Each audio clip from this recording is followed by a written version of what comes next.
Hey, Mike with Nerd Problems Gaming here, and welcome to Nerd Problems Gaming, the channel where we go through the good and bad of everything nerdy to make sure you spend your time on the best of the best. In today's video, I'll be doing a review of Metroid Prime for GameCube, so stay tuned.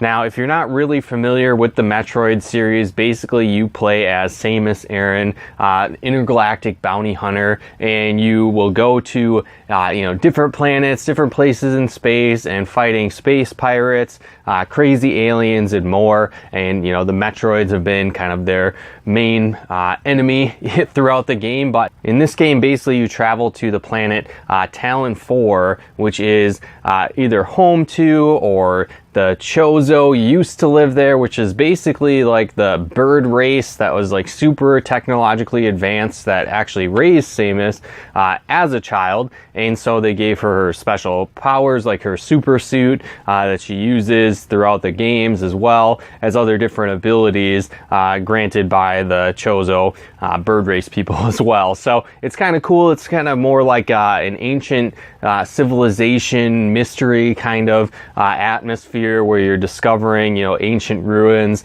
different things like that as you go throughout the planet. And so it's a cool storyline. But one thing that was really on the forefront of this game is the Metroid series up until this point had really just been a side-scrolling platformer type of game. And so when this game came out, it kind of made the transition into a 3D first-person shooter and really kind of flipped the gameplay genre, on its head, where that was totally new for the series. And so when it first came out, I was really excited about it. They actually hadn't really done a new Metroid game for a while. Like, they didn't really have one on Nintendo 64 at all. So really the ones before this were pretty much, the Metroid on NES, the Game Boy game, Metroid 2, Super Metroid for Super Nintendo. Samus made a brief appearance in Super Smash Brothers in Nintendo 64, but there wasn't like a standalone game for that platform. So again, it was cool to see it making that transition, way souped up graphics, 3D environment,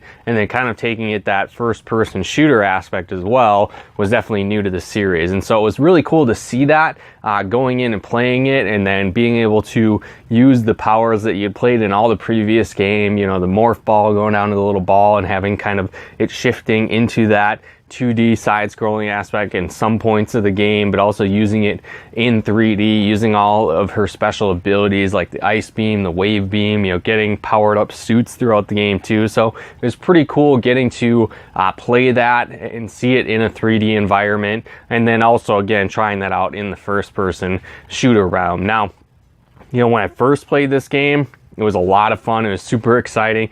It was a really cool game, way ahead of its time when it first came out. And so it was a lot of fun to get to play that 3D Metroid, which never really existed up until that point. But at the same time, going back to it now, maybe not the best thing, right? One thing that I'm sure we've all played a lot of first-person shooters at this point, right? But this was kind of one of the early ones, coming out. It didn't use two joysticks, which you might not think is that bad, but it's like you look at the controller, right?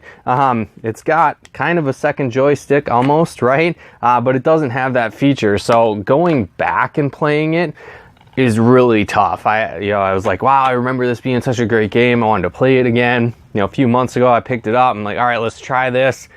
It was so hard to play, right? It's kind of almost unconscious now. We're used to playing, the first-person shooters with those double joysticks, being able to move and look and shoot all at the same time, but that just doesn't exist in this game. So it makes it really hard to go back and play. I remember when I was first playing it, not really a huge deal, because I hadn't really, those games either weren't out at the time, or they were really just few and far between. So it wasn't really the definition of the norm of first-person shooters at that point. So it wasn't a big deal to play the game like that.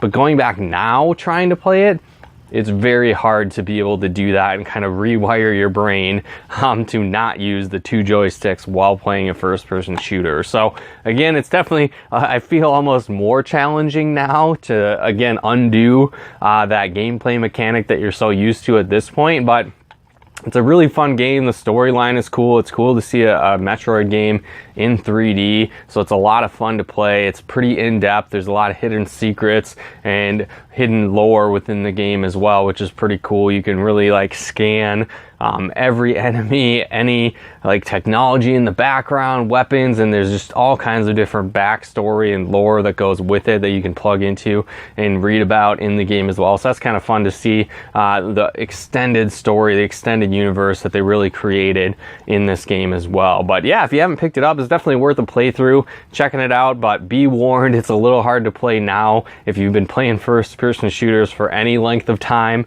or third-person shooters, or really most games nowadays where you use 2 joysticks to walk around and look around. That's really not existent in this game, so it makes it a little bit more difficult. So keep that in mind when you get this game or you play through this game. That's going to be a little hard to control, but again, at the time when it came out, it wasn't really a big deal because we didn't know any better, right? We hadn't tried anything else. So again, guys, definitely check this out if you haven't yet. Metroid Prime for GameCube. It's a lot of fun. It's a cool game.